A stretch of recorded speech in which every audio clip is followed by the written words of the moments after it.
Les artistes de l'Est parisien, par Pauline Ziadé. Aujourd'hui, rencontre avec Stéphane Cogeot-Goldberg. Bonjour à tous, nous sommes en compagnie aujourd'hui de Stéphane Cogeot-Goldberg, photographe montreuillois. Enchanté Stéphane. Bonjour Pauline. Alors Stéphane, pour débuter cet entretien, est-ce que vous pourriez nous parler de votre parcours, de vos expériences antérieures, de qui vous êtes et de votre travail ? Donc moi je suis photographe plasticien basé à Montreuil, mais j'ai fait l'école Louis Lumière, section cinéma. Un peu par hasard, je me suis retrouvé à Los Angeles et j'ai travaillé 10 ans à Hollywood. Puis j'ai repris des études à New York, puis j'ai fait un tour du monde pendant 2 ans.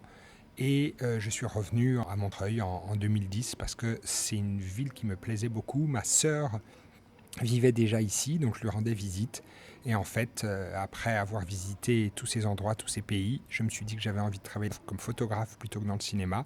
Aux États-Unis, vous travailliez dans le cinéma ? Absolument, je faisais partie du syndicat qui s'appelle Local 600, qui est le syndicat des caméramans. Vous avez commencé dans le cinéma aux États-Unis, puis vous arrivez à Montreuil et vous décidez de vous consacrer plutôt à la photographie. Absolument.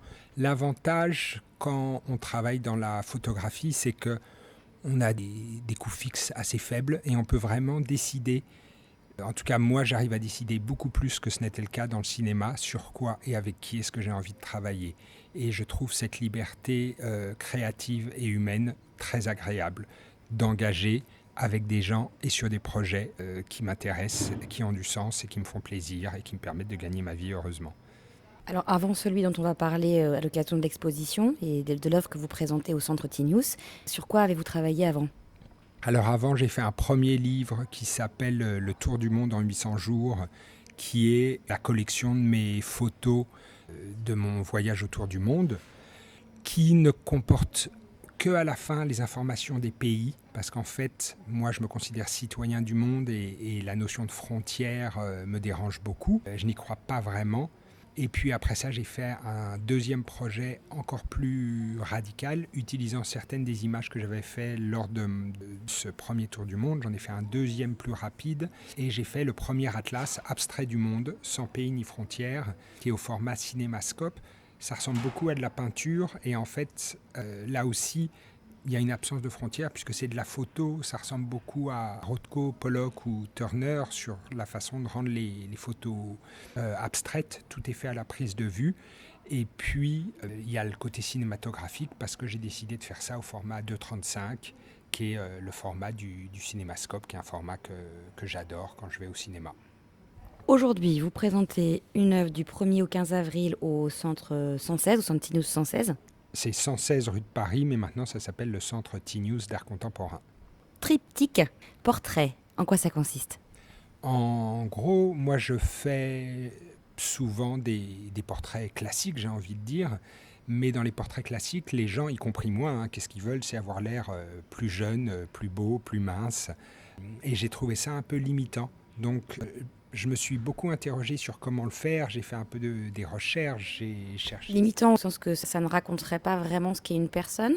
Absolument.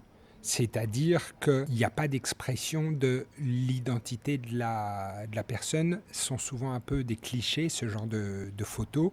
À la fois, ce sont qui ils sont, mais les gens sont souvent plus complexes qu'une seule photo. Et donc j'ai décidé de faire des triptyques. C'est une séance qui dure 2 à 3 heures.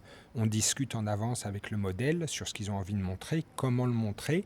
Et à partir de là, on va faire une première photo, une deuxième. J'imprime les 2 photos dans mon laboratoire digital que j'ai dans mon studio. Et après, la personne pose entre ces 2 photos d'elle pour essayer de donner une image un peu plus complexe et éventuellement montrer qu'il y a plusieurs aspects à sa personnalité. Quand je le regarde, moi, ça m'évoque le personnage central entre les 2 photos dont vous venez de parler, crée comme une alternative de présent. On a l'impression qu'il y a 2 clichés et au centre, un présent qui raconte autre chose, ou comme une ligne de fuite. Je dirais que les 3 photos représentent des choses différentes. Assez souvent dans les triptyques, les gens sont au centre tels qu'ils sont de façon un peu plus dans la vie de tous les jours, j'ai envie de dire, mais dans certains des triptyques, c'est sur la photo du centre que les gens ont décidé d'être le plus créatif ou original. Là, pour cette exposition, j'ai fait des portraits de Montreuilois exprès pour l'exposition. Il y a une jeune fille que je connais qui est passionnée d'anthropologie, mais j'ai découvert qu'elle adorait jouer de la trompette et elle joue très bien. Donc il faut faire une photo avec ta trompette, quoi. Alors que si elle ne faisait qu'une seule photo, elle ne poserait pas avec sa trompette. Il y en a une autre, c'est une femme qui adore son chien. Elle a voulu poser avec son chien. Parfois, ce sont des rencontres un peu anodines et étranges. À un dîner, j'étais avec un type qui me dit qu'il se balade toujours avec une arme à feu, ce qui est assez surprenant en France. Mais je lui ai proposé, dans une des photos, de poser avec son arme à feu. C'est ce qu'il a fait. Les gens se racontent beaucoup plus. Et pour moi, en tant que photographe, du point de vue de la rencontre avec le modèle, je trouve ça très intéressant d'apprendre sur mon modèle, qui il est, qu'est-ce qu'il a envie de montrer. Les gens, je pense, se sentent libérés, parfois montrent des aspects sombres de leur personnalité qu'ils ne montreraient pas s'ils ne montraient qu'une seule image. C'est vous qui les avez choisis ou c'est eux qui sont venus à vous ou il n'y a pas de protocole ? Il n'y a pas de protocole. Parfois, c'est des gens qui ont entendu parler de mon travail, qui ont vu mes photos chez des amis, qui me contactent. Et puis parfois, c'est des rencontres que moi, je fais où je me dis, cette personne ferait un sujet intéressant pour les triptyques. Surtout lorsque j'ai voulu faire des images pour mon livre, j'étais vraiment à la recherche de gens, j'ai envie de dire, qui avaient des histoires à raconter.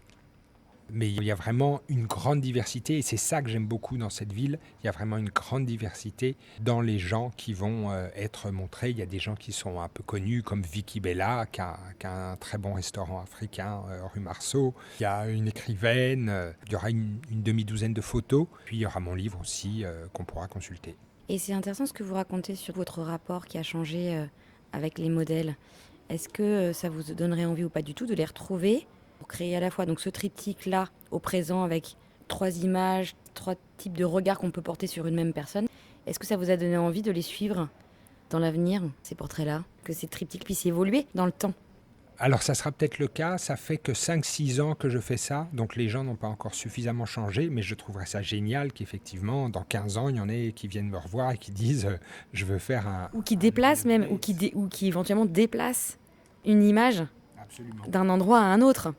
Ça serait possible. De toute façon, c'est un des gros avantages du digital, c'est que tout est archivé, on peut tout garder pour toujours et donc effectivement changer les choses si on en avait envie. Absolument. Et est-ce que vous avez d'autres projets, d'autres envies ? Il y a eu un élément important, j'ai une leucémie et j'ai été greffé avec la moelle osseuse de mon demi-frère, j'ai changé de groupe sanguin et une des conséquences, c'est que pour l'instant, et pour une durée probablement assez longue, je n'ai pas vraiment le droit de m'éloigner trop de mon hôpital, où ils prennent très bien soin de moi. Et comme j'adore voyager, je me suis dit comment faire. Et un endroit génial où voyager à Paris, je trouve, ce sont les musées. On a des musées absolument sublimes, le Louvre, Orsay, Beaubourg. Et donc, je fais des photos de ces musées et des œuvres de ces musées dans mon style abstrait. Tout est fait à la prise de vue, encore une fois. Et ça me permet de voyager. J'ai vraiment l'impression, quand je vois mes photos et quand j'y suis, d'être dans un endroit tellement différent. On voyage dans le temps et dans l'espace. Je trouve ça merveilleux. Donc c'est ça mon nouveau projet abstrait. Comme un voyage immobile autour des musées que vous pourriez partager, que vous pourriez vous-même mettre en itinérance, non ? Ou même dans les hôpitaux ? Alors je ne sais pas du tout où je vais montrer ce travail. Dans les hôpitaux, pourquoi pas ? Parce que je pense que c'est des endroits où on a envie d'avoir des images qui vous font rêver et pas qui vous disent ce que vous devrez être dans un moment où vous êtes tellement en doute sur vous-même. Pourquoi pas ? Mais voilà, il y a encore quelques années de travail, je pense, avant que ça sorte. Merci Stéphane. On vous souhaite le meilleur pour cette exposition. Merci beaucoup. C'était Les artistes de l'Est parisien par Pauline Ziadé. Aujourd'hui, rencontre avec Stéphane Kojo-Goldberg.